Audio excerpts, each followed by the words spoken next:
go either of their way, but Joey would have taken it big time. If you want to be happy, don't disagree with her on this. I know. See, that's I guess you can be right or happy. I'm not saying anything, are you? I'm just going to have a drink. These guys love me. They do. They just say, yes, dear. Joey would have taken the race. Or he was right up there. I mean, oh, man. You know, Joey's smiling right now and shaking his head up and down. He's like, yes, Sandy knows what she's talking about. Sandy yes. knows me. And we'll even let you use our shower again, Joey, if you come down. That's a whole nother story that's actually kind of funny. I'll have to tell you about one day.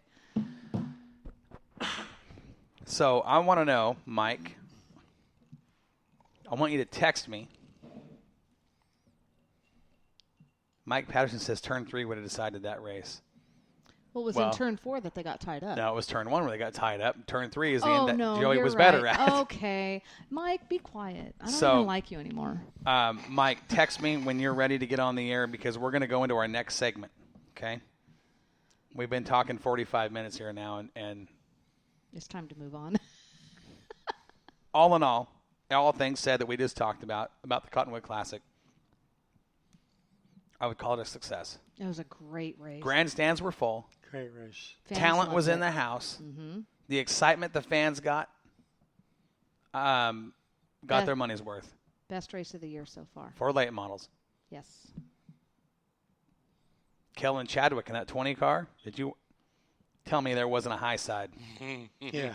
Mm-hmm. Yeah, there was. There definitely was. When Kellen Chadwick was in that 20, I mean, I don't know if he could have got that car any higher. He was top side, and he was. I think I saw him going into turn 4 with that right rear tire completely off. I the wouldn't track. be surprised because he was on the top on that end of the racetrack, especially. But he got up there and he passed some cars on the high side. Yeah, I was watching. Given what we saw, I was watching for him to go off up there on that. I think we all were. When he was up that one time he's talking about, I remember that. I don't think there was a right quarter panel on any one of those cars that left there without a scratch in it from that back wall. Yeah, that back wall comes up quick out of turn 2. Yeah. Given what we saw during Speed Weeks, the way Kellen drove that track, to see him upstairs where he was in that late model, I thought, whoa, wait a second here. He doesn't drive that anything like he does that modified. Same track, different car, opposite lines. Got to the bottom down there in the modified, and he kept it there. And that was, part of it was he had to. But he got to the top side in that late model, and boy, that was exciting to watch because he was getting her in. That was fun.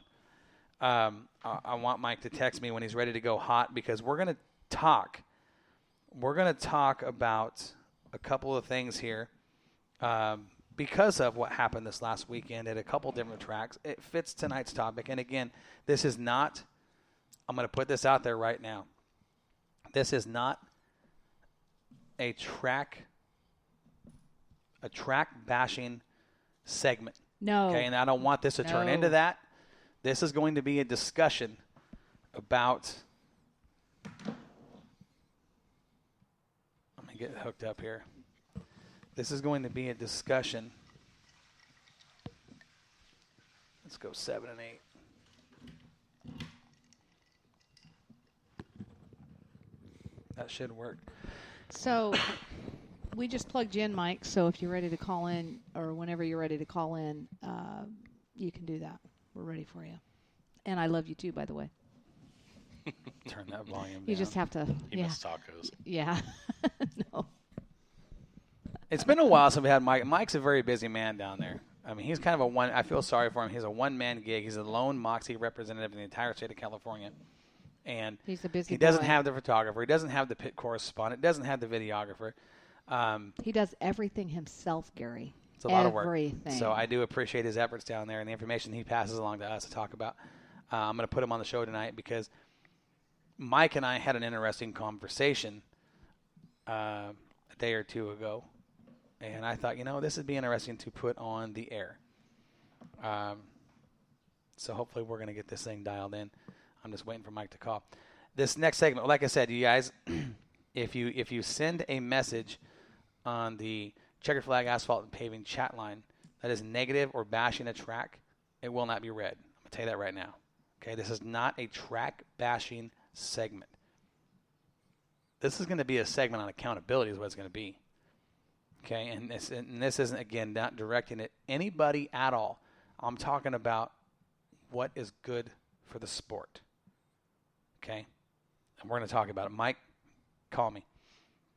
Over the weekend, there were a couple of events at different racetracks that we are associated with that have cost some people a lot. It has cost drivers. It has cost sponsors. It has cost fans. It has cost track promoters. Mm-hmm. And it has cost divisions. Okay? I'll start, and I'll wait for Mike to give us a call.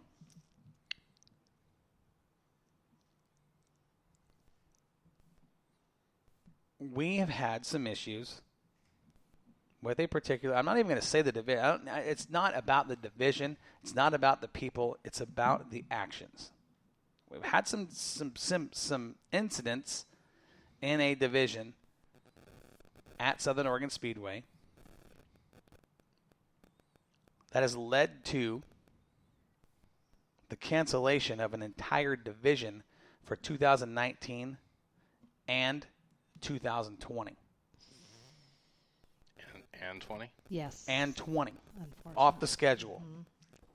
Okay? I'm not going to get into a whole bunch of details because I don't want to say something that's not true. I don't know all the facts on this deal, but what I do know is that division is done for the rest of the year and is being told they're not coming back next year because of personal actions. When you have an on-track incident, whether it's somebody bumping and grinding, somebody spinning somebody, and you let that spill over to the pit area, and your emotions get a hold of you, and fists are thrown, this is not good for the sport. This is not good for the division sponsor. This is not good for the fans or you, the drivers. When that happens once, that's not good. When authorities are called in because your division can't handle themselves, and I'm not saying the division as a whole. Don't think that I'm talking about every single person in this division. I'm talking about the division. And it might be 2 or 3 bad apples. It might be 10. I don't know.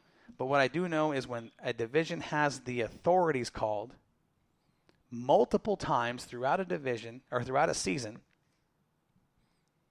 do you really think the track owner is going to keep that division at the track? What are you doing to that track with the county? County's going to take notice of that, especially when you're on county-owned property. See what I'm saying? Yep. Big time. I see that. Mm-hmm. That is county-owned property out there, that racetrack. That is not private property. That is county-owned. That stuff is logged, okay? And I don't think that's negative at all, Ryan. No, and he's not saying it is. But here's the thing. See, He's this just I'm making going sure to that- touch on what Ryan is saying here. Well, on that There's note, Mike Patterson. Mike, there's can you Mike hear me? Patterson. Okay. Why do I not have it? Hold on. Mike, are you there? Yep. Fantastic. Oh, there you go. Okay. Hi, Mike. So you're listening to the discussion we're having, correct, Mike? Yeah. Okay. So basically, I'm going to read a comment here from one of our listeners, Ryan Nelson, who actually runs the division we're talking about. Says it's disappointing because I believe this could have been avoided with proper enforcement of rules put in place. Not trying to be negative, so I hope no, it's not negative. That's not negative, but Ryan, let's talk about this because, and I don't know if you're referring to rules of cars or rules of race conduct on the track. Regardless, that has nothing to do with personal conduct in the pit area. Okay? We can talk about that, and that might be a reason that people were hot and heated. Ultimately, it comes down to people throwing punches. Okay? Put yourself in the track owner's or the track promoter's position. We have to stop the show because authorities are called out while track officials sort things out. Guys are put in handcuffs. Guys are put in back of police cars. Things get worked out more than one time. This is like the 3rd or 4th time this year. Okay? what would you do as a track owner that has to deal with that? We can read the Southern Oregon Speedway statement. I understand the frustration on both sides. I understand where Mike McCann is coming from as well. I also understand that when Mike McCann makes a decision, we just talked about that a moment ago, that's a done deal. And that's his decision to make and nobody else's. And that's the thing. We had a lot of people contact. We have nothing to do with that. A lot of people, because we Media. wear the Moxie shirts at the track and we are associated with the racetrack, but we are in no way associated in an official position to make calls. We are there to help promote the track. We are there to announce, take pictures, get the videos. That's what we do, media duties. Okay, we have no control, and I will tell you right now, anything I say to Mike McCann will make absolutely zero difference. When Mike makes up his mind, Mike has made up his mind. Now, again, I'm not saying I have all the facts. I'm not accusing anybody of anything. I'm not going to say any names because that's not the point. We don't even know really, truly what happened. So it doesn't even really matter. But what we do know is authorities have been called multiple times. Gary, you're in the pits. You see this.